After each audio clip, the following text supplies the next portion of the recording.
biggest mystery on the planet will be the background chanting in this song. Like, what the fuck do they say? Like, it's just some random chanting that they're for no reason. Hello, everybody. Welcome back to Let's Play Dirt Racing. I have no idea how long the last video ended up being, because I haven't edited it yet. I'm going on a mass editing and, like, recording spree today because this is basically the only day that I have to do it. I'm leaving for Palm Springs on Sunday, and it is currently Wednesday, November 26th. So yeah, I'm gonna be gone for about a week. So this will probably go up when I'm gone. But as you can see, Wizpig's mountain thingy is still there. What the fuck? Why is it still there? Well, Wizpig may have been defeated in the last video by not Drumstick because he sucks, but Tip Top. But he decided to relinquish his long-lost dreams of what the fuck. I thought this was what you're supposed to do to get into the next world. Oh my god, am I dumb? Did I just forget what to do? I got all the trophies. I think you're just, I thought you just needed all the trophies. Oh, okay, you have to go up to the trophy thing and, like, do that. And here we hear, like, the best music in the game again because it's fucking awesome. Take a dump right now on the toilet. And then you go into a lighthouse, and you go and make sparks come out. And what the fuck? There's some smoke and a wing. What the fuck is happening? Now it's a rocket, and that is so cool. And we are going right to space. And we will defeat Wizpig, and that's so great. Oh, I don't know. Holy shit, there's more tracks! Yeah, so there's more tracks in this game. You thought this was over. No, there's Space Dust Alley, Dark Moon Caverns, Spaceport Alpha, and Star City. Arguably the 4 best tracks in the game, I think. And we're gonna go in Space Dust Alley. As you can see, there's definitely like a designed order for this, as opposed to the other worlds where you can basically do them in whatever order, because you'll usually have enough balloons for all of them by the time you get in there.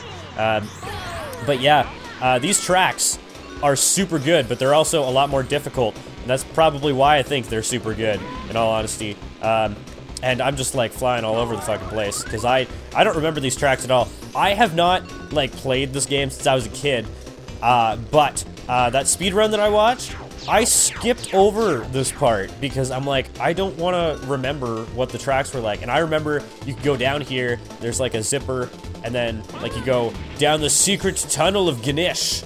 And then this track always reminded me of the track you used to race the Dragon Boss. I should probably pull up the map. Yeah, it's a very square map. And I definitely have like a story associated with one of these tracks. It's gonna be the next one that we do, Dark Moon Caverns.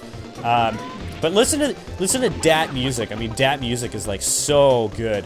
It's ridiculous. And you could probably see how broken Drumstick is at this point, because like, holy crap, I'm really far ahead and it's only lap 2.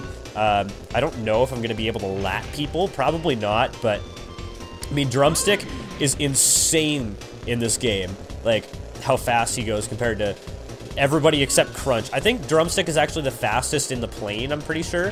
I read that online somewhere. I don't remember. I think I looked up like Diddy Kong Racing trivia, and then it brought me to like the Donkey Kong wiki, and then it gave a bunch of stats on the characters, and that's what I was using for stats at the start of the LP. But Chris, the game mage, showed me a different website, Super Mario Wiki, that had differing information on this game. Because the original site that I went to said that Conker was a heavyweight. Turns out he's a medium weight, but he kind of plays like a heavyweight, which is kind of odd. I don't really know what's the deal with that. But yeah, look how freaking far ahead I am. I was just about to say, like, I'm gonna do this without like hitting anything. I have to sneeze. Holy crap! Oh my god, that was really awkward. That was a really awkward sneeze. Yeah, I was like almost a lap ahead of everybody else. That was mildly ridiculous. Drumstick definitely is better in the plane than in the car, but I think you only use the plane for one track in this world. I think. I need to blow my nose after this is done, but Drumstick's just like, I'm a chicken. I'm a chicken. I'm a motherfucking chicken, motherfucker. He's just like chilling out there, like, whatever. I'm a chicken.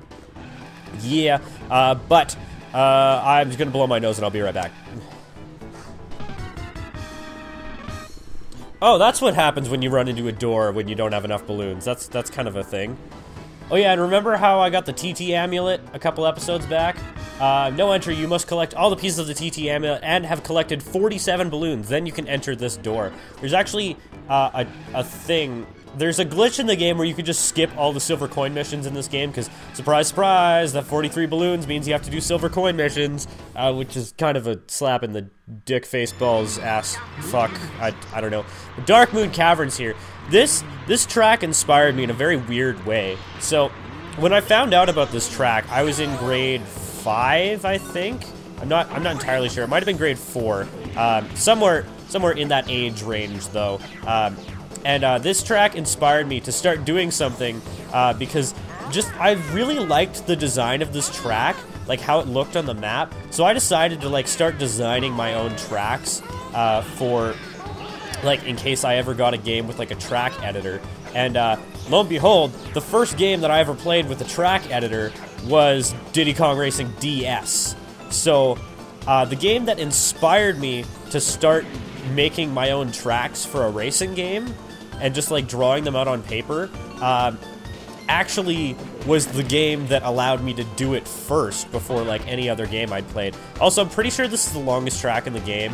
Not 100% on that, but pretty sure because like it's 50-second lap. I mean that's definitely getting up there in terms of time. But yeah, like I think it's so cool that it basically like went full circle in terms of like my love for racing games and like track design and stuff like that. And I used to just draw these random ass shapes, and like I always design them with like F-Zero in mind, like F-Zero GX. Like you'd be able to go upside down and stuff like that. But it would basically end up being like it would end up being like a line on paper that would just sort of like loop around and like connect back to itself. But like in my mind, I had like, oh, you drop off this edge here, and it's like super cool, and you get to go and do this like other thing, which is also super cool, and like you go upside down, and because you could do that in F-Zero, and then it loops back, and like you're on the opposite side of the track that you were originally, but it's the same track, and it just sort of connects to itself. And you're going backwards at one point, but it's like the way you're supposed to go in the track. And like I had all these super cool ideas, but I was never able to translate them onto like a game or anything like that. And like that was the one thing that I wanted to be a video game designer for, was designing tracks in a racing game. And when I was like a little kid, like who for people who played video games, like who didn't want to be a video game designer? Like you always had like ideas of like, oh, this game would be so cool if I could make it myself. Like that was like the ultimate dream for anybody who played video games as a kid, was to be able to design their own game. And like the closest I got was being able to design my own tracks in Diddy Kong Racing DS, which I don't know if I'm gonna be able to show that in a bonus video because I don't actually own the game anymore. Like I don't know what happened to it because I don't remember selling it, which is kind of weird. There we go, we got homing missile time, so in case any motherfucker passes me, I have a shield now, so yeah. This track is really cool too, because like, you get to go down and then go back up, and there's like a vent that brings you back up. I always thought that was like the coolest shit in like the game ever.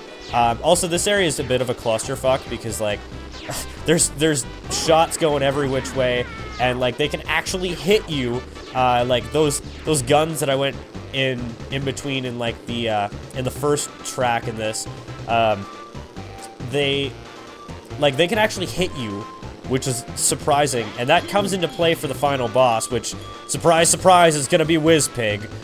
So yeah, that's probably not gonna be too surprising to anyone. I'm probably also gonna use either Drumstick or the last unlockable character for the final boss. I don't really know who yet, because I had like most of this sort of spur of the moment for who I was gonna use for what, but like the last couple races and like this area here I was planning on using Drumstick for. I don't know, I might use the last unlockable character for the silver coin challenges, because we're gonna go on and unlock them next time, because we can finally access all the tracks in the game for time trials, which is good. Holy crap, I'm pretty far ahead, I'm not gonna lie, even like after kind of sucking. There's also sort of a little glitch in one of the areas in this track, and I'll point out where it is. that you can clip through the side of the track, and there's no like loading zone or anything like that, like in Hop Top Volcano. It's right above this thing jutting out right there, that you can go and do it. And if you get like a dude, fuck, stop running into goddamn everything, Drumstick, Jesus. But if you go and use a purple boost sort of like into the wall, but also like down into the top of that thing, you can clip into the out of bounds basically. And it's really cool because you can just basically go and do laps around the inside of the track. Like there's invisible checkpoints you have to hit just to make sure like you actually get a lap, or else it won't count as a lap. But you can cut probably 30 seconds off your time doing that.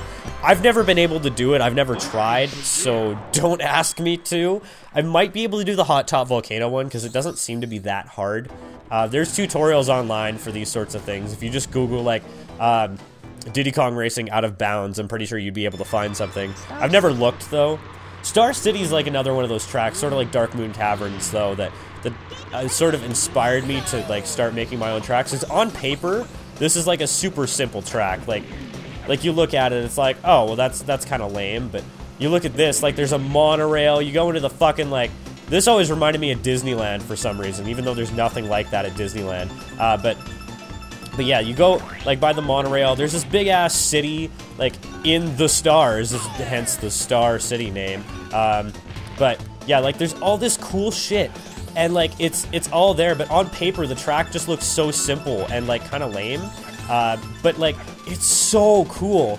And this is probably my favorite track in the game, just because of that simplicity that translates over to be like so like unique in a sense. And they're like, you can go careening off this thing like that, and I didn't mean to, and I thought you could go like underneath the giant like fucking Millennium Dome, as I like to call it. This also reminds me of Star Wars for some reason. Like I feel like there's a city somewhere in the Star Wars universe, dude, that is kind of like this. And this is what sucks about this track, is if you fall off this fucking thing, you just gotta go back to the very start of it and get back on, because you can't get on the side, and I gotta restart, because there's no way I'm gonna catch up to them at this point. Get ready! Go! Oh, soon. Oh, so soon. That's sort of foreshadowing, but also not really. Also, I'm kind of sucking at the very start of this race. And I love these rainbow caverns, too. Like, I just think this is the coolest shit. Dude, fuck. Oh my god. Stop sucking at this race, Kevin. Pro tip, don't use the green boost on the thing to get up to the, like, Millennium. I just call that, like, the Millennium Dome. That's what I always think of it, like the Disneyland Millennium Dome. That's honestly what I think that should be named. And I don't know if that's, like, a horrible name or anything like that. I don't know crap about, like, naming rides, but this definitely feels like an amusement park. And you know what's funny is, in the plane you can go like way off the side of the track. Like you see, like there's a bunch of buildings and stuff like that, like way off the side right by the checkpoint. Jesus fuck, what did I just say, Kevin? Kevin, why don't you listen to your own goddamn advice? Like seriously, fuck, stop sucking so much. Oh my god, I have to restart. Like there's no way I'm gonna be able to do this. Oh my goodness. Also, for some reason, Skype just decided to open itself. That's kind of odd. And now it's like, it's like flashing yellow. It's like, pay attention to me. You have your computer on. You're obviously doing things, but like, pay attention to me. Do it, or I'll cry. I love when computer programs do that. They're just like, I have developed sentience. Please pay attention. And it's like, I just want attention. That's all I really want. Isn't that all that anybody really wants in life? Like, my parents always said that, like, the biggest thing that I ever wanted for Christmas, or, like, birthdays or whatever, was attention. And, like, all they would do, like, there was one year where I didn't even get anything for Christmas, and I was fine with that. All I wanted them to do was, like, pay attention to me, which probably sounds so sad, and it probably is, but, like, honestly, that was completely fine with me. My sister got stuff for Christmas and I didn't, but like, I think my sister got me something, which was kind of nice. Like, my sister and I always like saved up our allowances and got each other something for Christmas, and our parents. Like, it was never anything like huge or anything like that. Like, we usually set like like a $20 per person limit. So like, I think one year I got my mom like a DVD or something like that, and that was probably like the best gift I ever got her until age like, I don't know. I'd like to think that like once I got into high school, I actually started getting good at buying people gifts. My sister's always been the hard person to buy for. I got her a drill this year, and then I took it back because I'm like, this is such a lame gift to get for somebody. And I got her a couple posters. I could probably pop up an image of which ones. I got her one from Ghost in the Shell and another from the Neon Genesis Evangelion movie, which is like Evangelion 1.0, You Are Not Alone. And I thought they looked really cool, so I got picture frames for them. And like, you would think that like, oh, you get like a frame picture for these things, it's gonna be like super expensive. No, it was like 25 bucks for the whole thing, like for 2 framed posters for movies that she loves, which was fucking awesome. Like, she's gonna be so excited for that, which is great. But anyways, that's gonna be it for this video. Thank you guys very much for watching. I'm gonna see if I can just like skip through the TT door, with motherfucking TT just watching me over in the corner. No, there's a way to skip these silver coin challenges. Like, you just don't have to do them, I'm pretty sure. But anyways, I'll see you guys next time on Let's Play Deer Cow Racing. Bye. Let's get out in the lobby. The clock is still going, motherfucking counterclockwise. Dear God, call the police. Bye. And have a wonderful tomorrow.